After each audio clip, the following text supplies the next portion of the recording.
Nehemiah chapter 2, verses 11 to 20.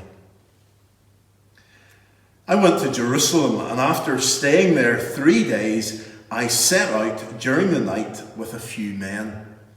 I had not told anyone what my God had put in my heart to do for Jerusalem. There were no mounts with me except the one I was riding on.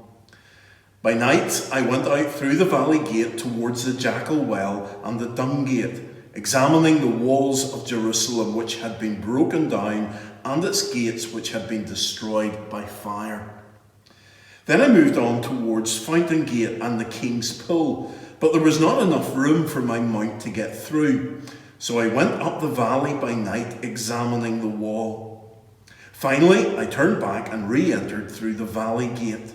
The officials did not know where I had gone or what I was doing, because as yet I had said nothing to the Jews or the priests or nobles or officials or any others who would be doing the work.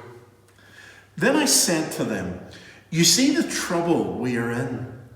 Jerusalem lies in ruins and its gates have been burned with fire. Come, let us rebuild the wall of Jerusalem, and we will no longer be in disgrace." I also told them about the gracious hand of my God upon me and what the king had sent to me. They replied, "Let us start rebuilding." So they began this good work.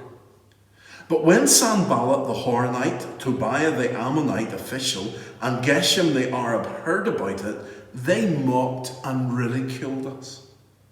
"What is this you're doing?" they asked. "Are you rebelling against the king?" I answered them by saying, "The God of heaven will give us success. We, his servants, will start rebuilding.